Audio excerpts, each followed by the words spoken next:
bercanda.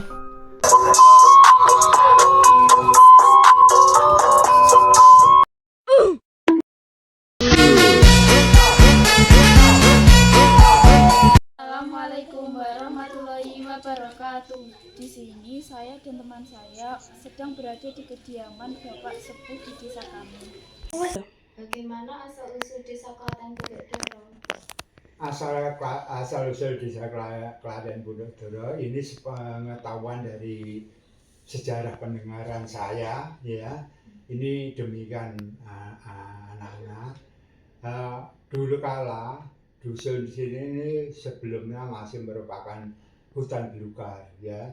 Dan waktu itu ada peristiwa yaitu perang antara Mojopahit dan Demak.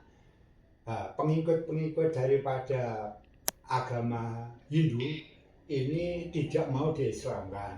Kemudian di antara putra daripada Majapahit yang sekarang diberi julukan nama Sunan Lawu ini adalah pelarian daripada Majapahit sampai ke Puncak Lawu yang sekarang namanya menjadi puncak, yaitu Sunan Lawu.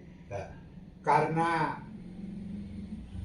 terjadinya ini pengejaran daripada pengikut atau bala tentara dari Majapahit, kemudian beberapa kali ini mengadakan yaitu suatu tempat, yaitu penguasaan daerah yang sudah kaya, dan akhirnya ya nanti nama-nama daripada sekitar daerah ini yang memberi nama desa-desa ini adalah peninggalan daripada para wali-wali itu yang terkenal dengan Wali Songo itu, ya. Ini. Bagaimana sejarah terbentuknya? Sejarah terbentuknya desa Klaten ini mula-mula ada seseorang ya, yang sudah suami istri, ya, yang sampai sekarang ya, terkenal dengan nama Mbah Cikal Bakal, ya. Tempatnya pemakamnya itu yaitu di makam sebelah barat desa Klaten, ya, yaitu di kuburan di makam Geduk itulah ya. Akhirnya gitu, Mbah Cikal Bakal itu menurunkan anak cucu yang beberapa sampai generasi sekarang adalah kita semua ini adalah keturunan dari Mbah Cikal Bakal desa Dukuh Klaten di sini. Bagaimana keadaan alam tersebut? Keadaan alam daerah Klaten ini adalah termasuk daerah yang berada geografinya terletak di lereng gunung, ya. Dari medannya ini tidak sedatar dari daerah-daerah Ngare, ya. Banyak jalan naik turun, ya. Kemudian kondisi wilayahnya adalah kondisi daerah yang cukup air, ya, karena di daerah kita adalah daerah tropis, termasuk daerah tropis, ya. Jadi musimnya hanya terbagi dua, yaitu musim penghujan dan musim kemarau, ya. Kegiatan masyarakat menyesuaikan dengan iklim yang ada sesuai dengan keadaan daerah tropis. Saya kira itu. Bagaimana mata pencarian masyarakat?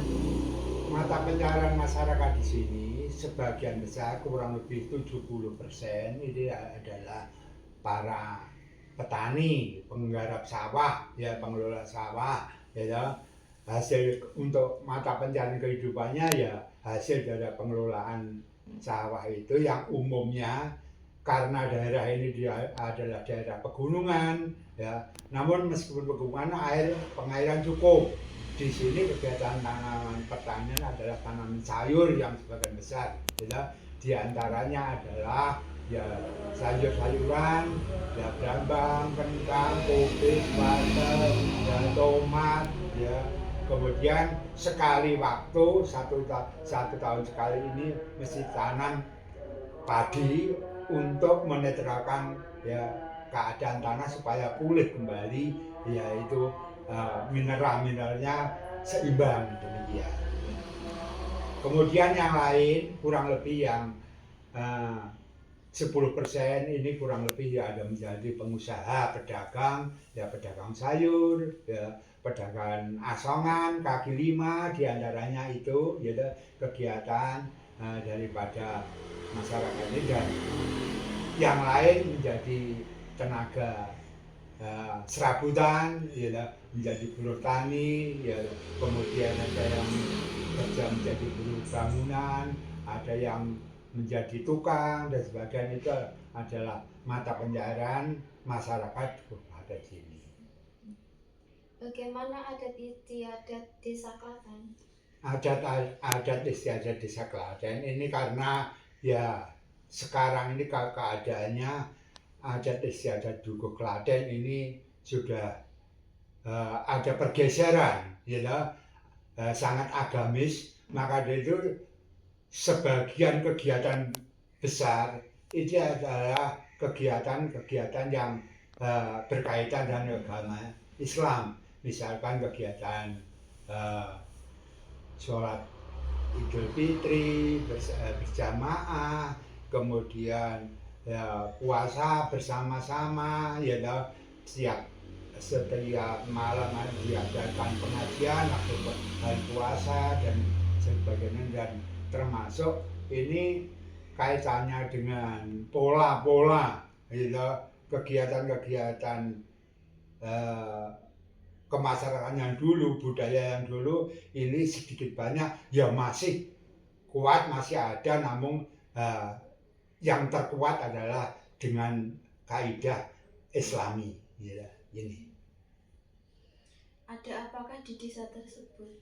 Di sini yang merupakan satu prasasti atau peninggalan sejarah yang sampai sekarang bisa dilihat, ya, dimaknai atau dikatakanlah bisa oleh anak-anak cucu-cucu ini adalah ini satu. Pertama adalah masjid yang sekarang namanya Baitul Ulum, ya. Baitul Ulum ini mula-mula adalah peninggalan masjid yang di antara daerah Klaten ini ada 5 tempat, gitu, 5 tempat dari Kertas, Lautan, kemudian Buket, Babar, terakhir itu yaitu Masjid di Klaten ini adalah masjid peninggalan para wali itu waktu pengejaran, yaitu Sunan Wawu yang menjadi musuh daripada ini anak buah daripada Demak atau Raden Patah, ya, gitu. Itu adalah sejarahnya. Ini era prasasti yang dahulu. Yang sekarang ini ada patung sapi, patung lembu. Ini sebenarnya ini adalah sudah kegiatan era tahun 81-an, gitu, tahun 81-an, yaitu waktu Desa Pundokdoro ini ada kegiatan pertama lomba dukuh, diteruskan dengan lomba desa, ya, di antara pembuatan ini mengapa waktu itu